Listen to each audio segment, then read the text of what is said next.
sejam todos e todas muito bem-vindas ao mais um episódio do Concast. Eu me chamo Letícia Holanda e sou consultora jurídica, coordenadora de parcerias institucionais e membro do Comitê de Diversidade e Inclusão da Concege. E aí, galera, tudo bom? Muito prazer, meu nome é Davi Vieira, sou presidente executivo da Concege, também sou membro do Comitê de Diversidade e Inclusão e com muito prazer estamos aqui. Hoje é um episódio muito especial, principalmente em relação ao mês que a gente está, né, o mês de junho. Hoje é dia 30 de junho que a gente está gravando esse episódio. Esse é o mês do orgulho e nós temos uma convidada muito especial aqui, Janaína, que é coordenadora de diversidade sexual e de gênero do governo do estado do RN.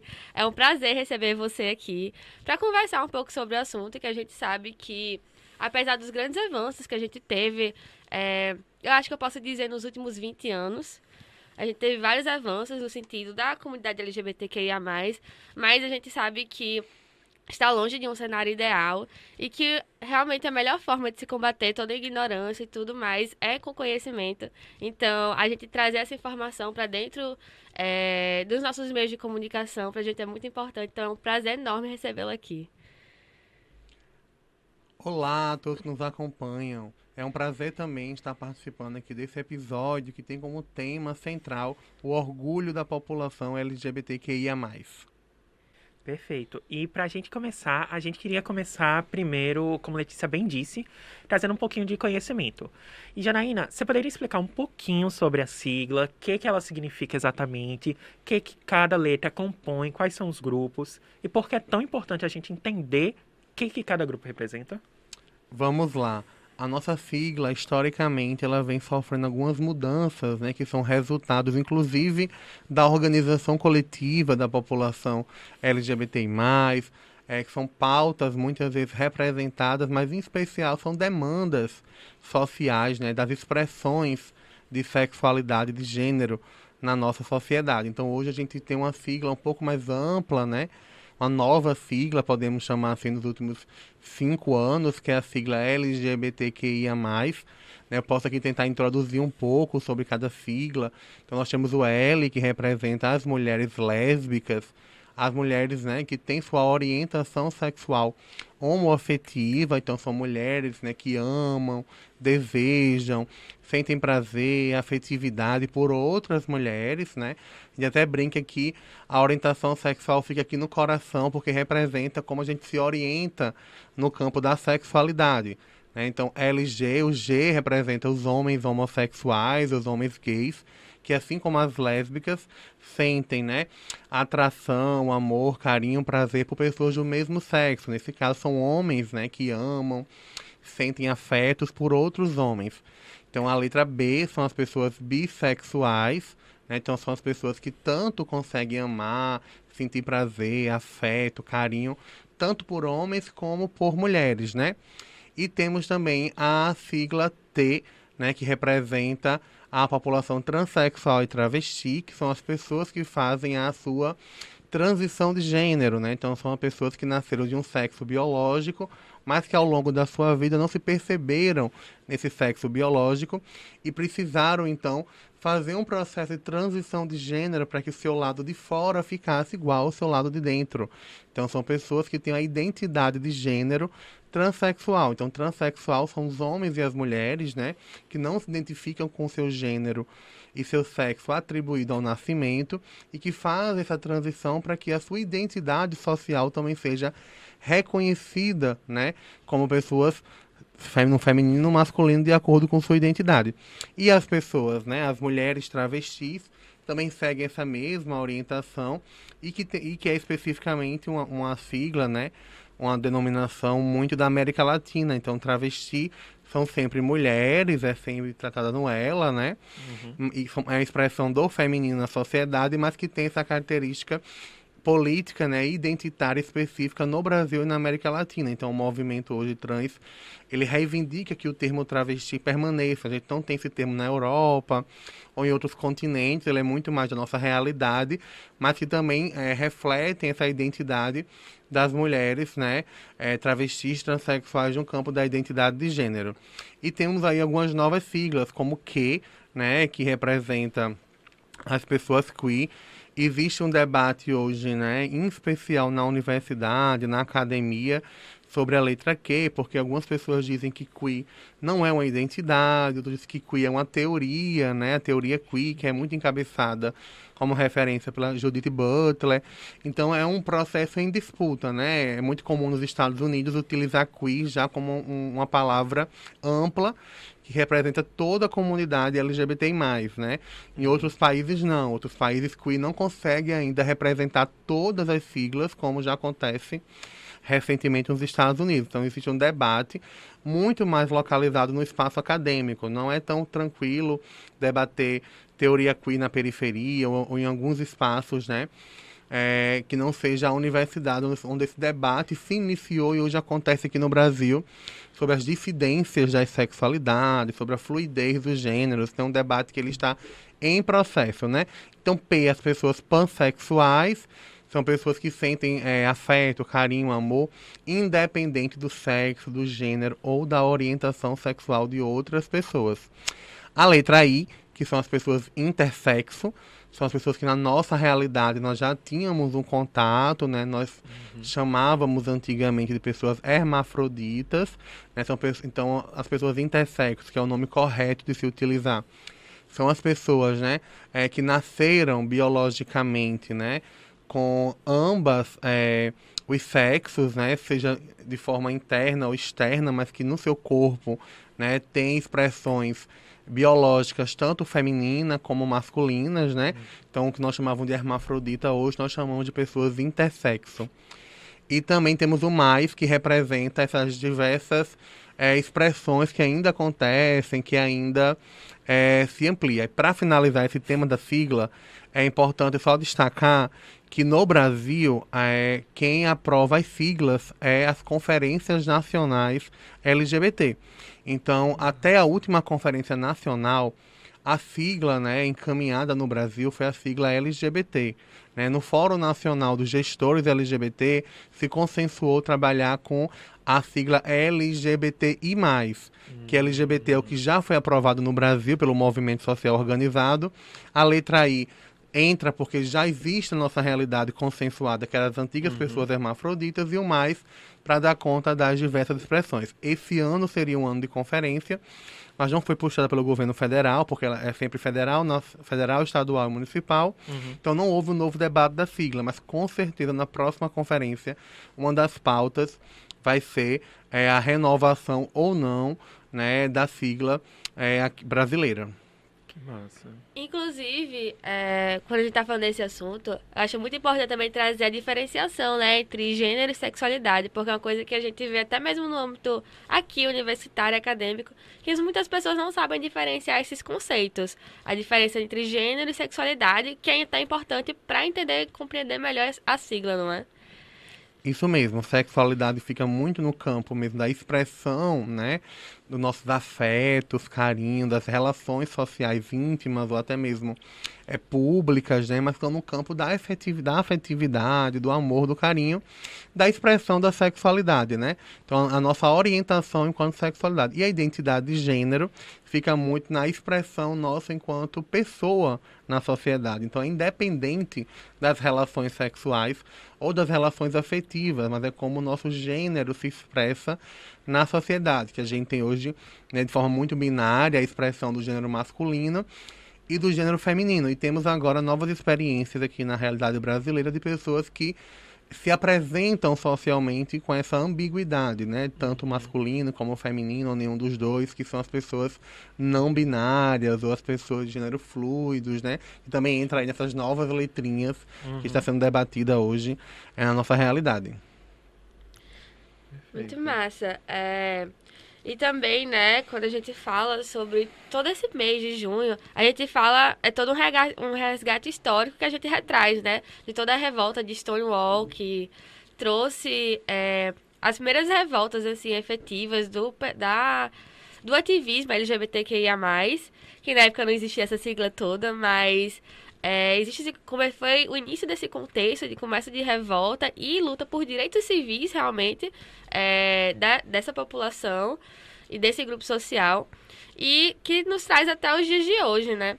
Então, em relação a esse contexto histórico, e até remetendo um pouco para o contexto do Brasil, como é que você faz essa análise de Stonewall nos Estados Unidos, o início desses movimentos, até os dias de hoje? Isso, a revolta, né, de Stonewall, que marcou, inclusive, né, foi uma revolta específica naquele momento histórico contra a repressão policial, né, as batidas policiais que aconteciam em espaços, né, de encontro e de sociabilidade homossexual, em especial.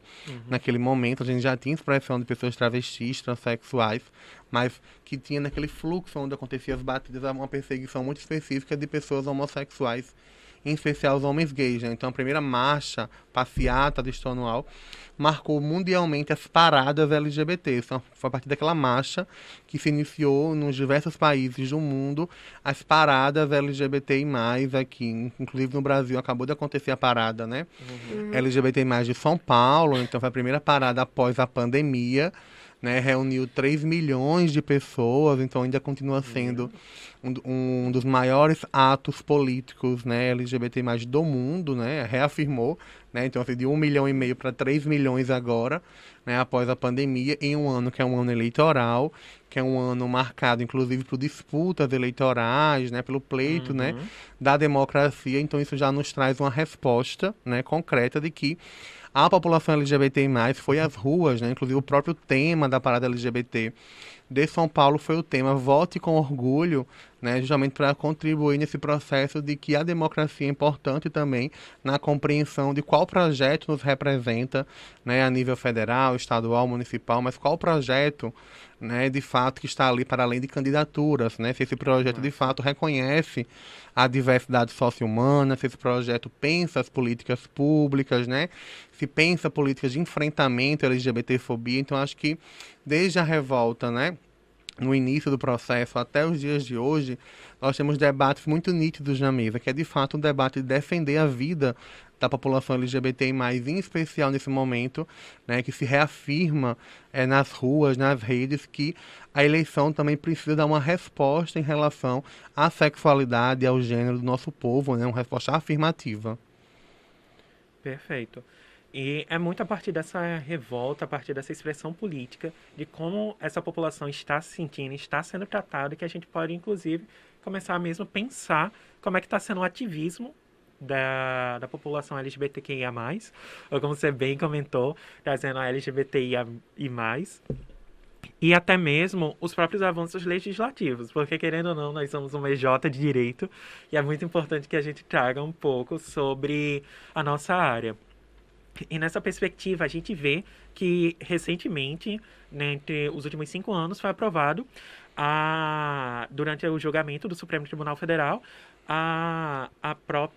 o entendimento de homofobia e transfobia seriam equiparados à lei penal do racismo. Isso a gente entende como, ao mesmo tempo, um avanço, mas, pessoalmente, da nossa área do direito, a gente vê como algo mais volátil. E por que a gente entende como um avanço e, ao mesmo tempo, volátil? Quando existem julgamentos, é muito importante entender que julgamentos são entendimentos dos juízes ou das juízas, no caso do Supremo Tribunal Federal. E, nesse sentido, o entendimento pode ser mudado. Então, pelo menos na perspectiva jurídica, se a gente quer ter alguma coisa que tenha mais certeza de permanência, a gente pensa muito numa emenda constitucional, a gente pensa muito numa legislação sendo feita para que aquilo se perpetue e não simplesmente mude com a troca dos juízes ou das pessoas julgadoras que estão ocupando aqueles cargos no Supremo Tribunal Federal. Mas eu queria ouvir um pouco de você, Janaína. O que você acredita, como você vê todo esse cenário de ativismo que tem acontecido nesses últimos anos e principalmente como você verifica esse próprio entendimento agora do Supremo Tribunal? Isso, de fato, é uma conquista muito importante, né, para o movimento social brasileiro, de reconhecer primeiro que a LGBTfobia existe, né, porque a gente no campo jurídico sempre teve um desafio, né, de fato, o campo jurídico reconhecer que a LGBTfobia existe, que as pessoas são assassinadas, são violentadas, que seus direitos humanos são violados a partir da discriminação por orientação sexual, identidade e gênero. Então, a gente tem um primeiro avanço no campo jurídico, que é compreender, né, e assumir, né, juridicamente que as pessoas, né, brasileiras, elas sofrem violências especificamente por serem pessoas LGBTI+. Então, a gente tem esse avanço, né, que é um avanço jurídico, mas que acaba se espalhando ou se chegando, né, enfim, se rebatendo em diversos setores da vida humana, né? É muito comum quando um avanço jurídico acontece, a gente tem um rebatimento na saúde, na educação, no mercado de trabalho, porque em todos esses espaços da dimensão da vida humana, quem é LGBT sofre LGBTfobia. Seja no acesso à escola, quando tem o nome social negado, seja no mercado de trabalho, quando sofre algum tipo de assédio moral por ser LGBT, seja no espaço privado da família. Então, quando a gente tem uma jurisprudência, né, colocada no debate público, todas as dimensões sociais da vida humana, da população LGBT, também recebe esse rebatimento de que, opa, parece que é crime, opa, parece que legalmente, né, o STF está falando que as pessoas não podem mais apanhar na rua por serem travesti, que ninguém pode mais ser negado a entrar na universidade ou sofrer alguma violência só por ser quem é. Então, tem um debate societário que contribui e temos também um grande desafio que é na prática, né? Como a legislação, como desde a entrada a um boletim de ocorrência, a uma delegacia estadual no seu território, até chegar lá no julgamento do juiz. Como esse processo, né, do sistema de justiça brasileira dá aplicabilidade à criminalização da LGBTfobia. Então, a gente tem muitos gargalos ainda. Então, na ponta, desde a delegacia, ao boletim de ocorrência, até chegar ao Ministério Público, que vai tipificar aquele crime, né, até chegar um juiz quando há necessidade, no processo de prisão, de responsabilização dos agressores, todo esse debate que marca, né, o percurso legal. E o sistema de justiça ainda tem muitos gargalos. Então, assim, nosso pessoal que está na justiça ou que está na segurança pública tem muita dificuldade de como aplicar, de como reconhecer. Nós temos casos recentes aqui no estado que já voltaram porque as pessoas não conseguem compreender como tipificar a LGBTfobia em caso específico. Então, sempre vai ser tipificado como latrocínio e esquece ali que foi uma pessoa LGBTI+, que sofreu um assassinato extremamente violento, né? Então, é muito difícil ainda, né, no campo jurídico e da justiça, demarcar que aquela pessoa que está como latrocínio ou que está simplesmente como assassinato tem também ali um determinante social, né, da LGBTfobia dentro do seu processo criminal. Então é muito comum que vai para a vara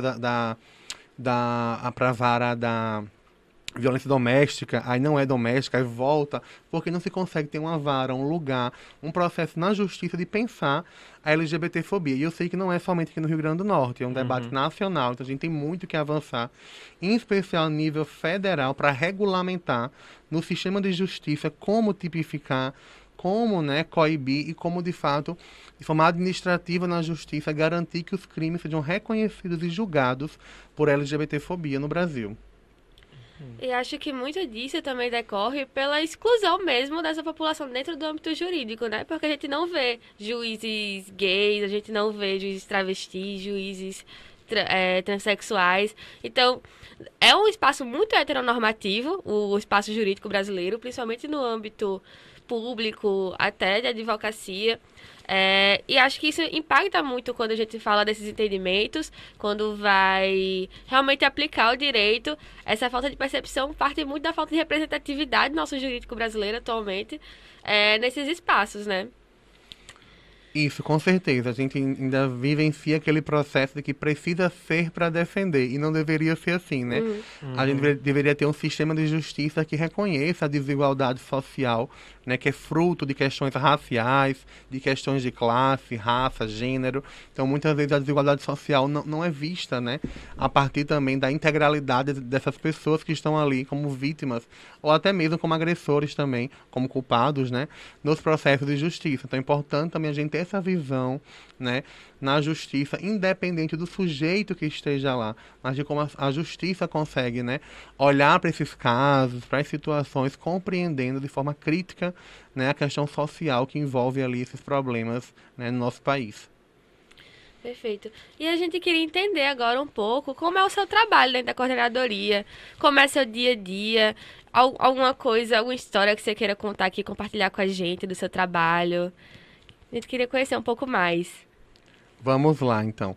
A gente criou, né, o governo do estado criou a Coordenadoria da Diversidade Sexual e de Gênero em junho de 2019. Nós não tínhamos aqui no Rio Grande do Norte nenhuma pasta, nenhum lugar na administração pública estadual que tivesse a responsabilidade de pensar a política, né, de forma intersetorial, ou seja, na educação, na segurança, na saúde, a partir das demandas da população LGBTI+ aqui do estado. Então, foi criado em junho de 2019, né, eu estou como coordenadora, eu sou a primeira mulher transexual a ser gestora pública de um governo do estado na história do Rio Grande do Norte, né, então eu venho acompanhando essa política, então a gente conseguiu fazer muitas políticas que não existiam aqui no estado, né? Por exemplo, posso citar aqui algumas delas, como criar o ambulatório estadual de saúde integral para travestis transexuais. Nossa. Nós temos hoje no estado um novo serviço no SUS específico, né, para atender demandas de saúde da população trans no estado. Então hoje são 129 pessoas travestis transexuais de mais de 27 municípios acompanhados no ambulatório estadual. Temos um outro ambulatório também, que é o ambulatório de saúde LGBT, então ele é mais amplo, atende pessoas lésbicas, bissexuais, gays, né? Que ele é em parceria com a Universidade do Estado, a UERN, e ele funciona em Mossoró, para também atender a demanda daquela região do Oeste e Alto Oeste, né, Nossa. Potiguar. Então a gente também avançou criando o Conselho Estadual de Políticas Públicas LGBT, né, no campo do controle social nós tínhamos conselho para praticamente todos os segmentos, criança, adolescente, o Conselho da Juventude, o Conselho do Idoso, da Mulher, da igualdade racial, da população em situação de rua, mas não tinha nenhum controle social, nenhum órgão colegiado para a população LGBT. Então a gente criou o Conselho Estadual, né, de Políticas Públicas LGBT, reativamos o Comitê Intersetorial de Enfrentamento à LGBTfobia, acabamos também estamos em fase, né, de aprovar na Assembleia Legislativa agora uma lei que cria o Departamento de Proteção a Grupos, né, em situação vulneráveis na segurança, que é o DPGV, é um novo departamento de investigação na Polícia Civil para acompanhar crimes, né, específicos de ódio e discriminação, como é o caso da LGBTfobia. E além desse departamento, o projeto de lei também vai criar aqui no estado a primeira delegacia estadual, né, de enfrentamento a crimes de ódio e intolerância, né, que são uma delegacia especializada para acompanhar crimes de LGBTfobia aqui no estado. Então a gente tem aqui de alguns exemplos, mas na cultura também a gente teve um edital da diversidade específico para essa população. Foi R$ 235 mil investidos somente para arte e cultura de artistas, de produtores culturais que são LGBTI+, aqui no estado. Tivemos uma política emergencial também de segurança alimentar e sanitária para a população LGBTI+ do estado. Foram 9.998 famílias LGBTI+, que receberam 6 remessas de cestas básicas, famílias que se encontravam em situação de fome, né, e de insegurança alimentar na pandemia, em especial pessoas transexuais travestis que dependiam da prostituição e estavam em isolamento social, sem ter nenhuma renda. Então essa alimentação ajudou durante 6 remessas, 6 meses, né, para também contribuir, né, e mitigar, né, os danos da pandemia. Então aqui são alguns exemplos que a gente vem construindo de política. Está em planejamento muita coisa ainda. Eu posso, para finalizar, só destacar o programa estadual Transcidadania, que é um programa de capacitação profissional e inserção ao mercado de trabalho de pessoas transexuais e travestis que se encontram em situação, né, de vulnerabilidade socioeconômica, então que vai ter uma bolsa, né, de R$ 600 para fazer um processo de capacitação por um ano. Nossa. E ser inserido no mercado de trabalho aqui no estado. São alguns exemplos de políticas públicas que nós não tínhamos ainda aqui no estado e que nos últimos 3 anos, né, 3 anos e meio, a gente vem desenvolvendo para, de fato, garantir mais cidadania aqui no Rio Grande do Norte. Que incrível. E trazendo muito dessa importância de ter uma diversidade e, ao mesmo tempo, uma inclusão da pluralidade no ambiente de trabalho. A gente estava pesquisando sobre e a gente encontrou um artigo da revista da Universidade de Harvard que falava como exponencialmente a pluralidade, a diversidade e a própria inclusão traziam benefícios para o ambiente de trabalho e como isso é extremamente benéfico e deveria não só por trazer benefícios, mas você incluir por incluir. Se faz parte da nossa sociedade, não deveria haver essa discriminação. Mas muitas vezes a gente percebe que há uma conversa de que eu vou incluir essas pessoas, vou colocar uma cota, mas como é que vai ficar a qualidade do trabalho? Será que essas pessoas são as melhores pessoas para estar dentro do próprio trabalho em si? E a gente percebe que essa pesquisa trouxe que houve um aumento de mais de 30% na criação de novos produtos, houve um aumento de mais de 70% na criatividade, houve um aumento de mais de 90% na perspectiva do próprio bem-estar dentro do ambiente de trabalho, que as pessoas percebem que a pluralidade é respeitada. Então, eu gostaria muito de saber a sua própria percepção. Dentro da coordenadoria, como você percebe que a inclusão afeta o ambiente de trabalho, como você se sente enquanto pessoa LGBTQIA+, reconhecida ou não dentro da coordenadoria, e como isso traz os benefícios para a própria população, na medida que você é uma gestora pública e, querendo ou não, o trabalho de todos afeta a população norte-riograndense.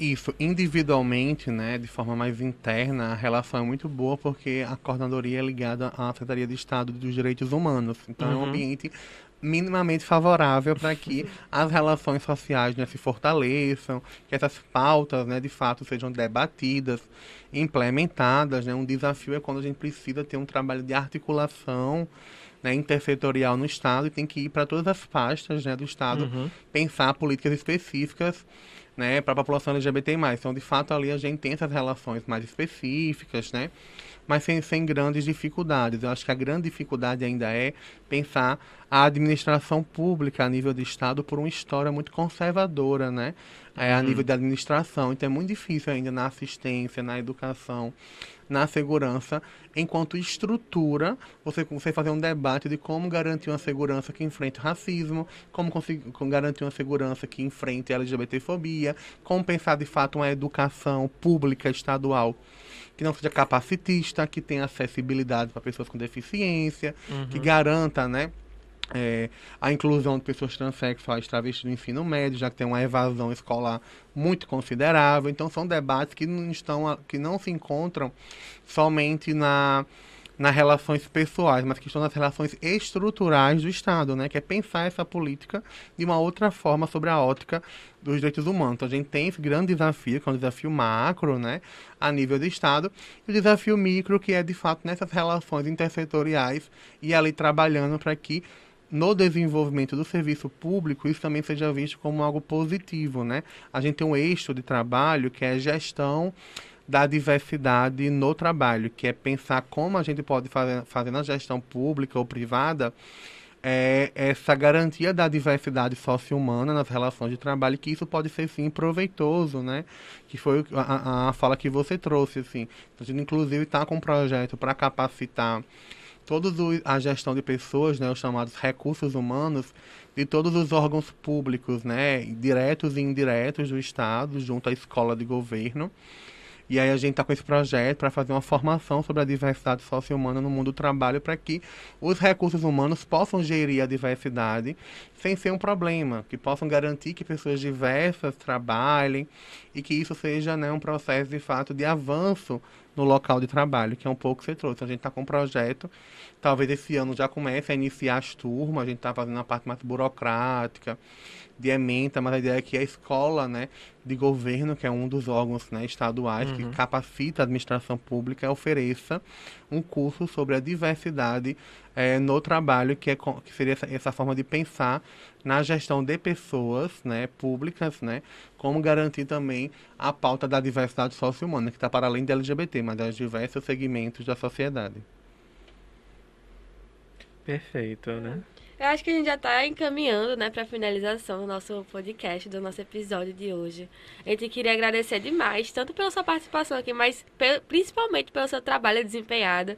Chega a dar brilho no olho, ver que realmente essas coisas estão acontecendo dentro do nosso estado, me dá uma alegria muito grande, dá um pesar de saber que a gente sabe da nossa realidade, que existem famílias passando realmente fome, mas é muito bom saber que existem pessoas trabalhando ativamente dentro do governo do nosso estado para que essas situações sejam sanadas. Então a gente agradece demais o seu trabalho desempenhado dentro da coordenadoria e o seu tempo disponibilizado aqui com a gente no nosso podcast. Muito obrigada. E finalizando, né? Esse foi mais um episódio. Fiquem de olho nas nossas redes sociais para ficarem atentos aos próximos episódios que vamos ter. Nosso Instagram é @consergiofrn. Perfeito. É E isso. muito obrigado pela atenção.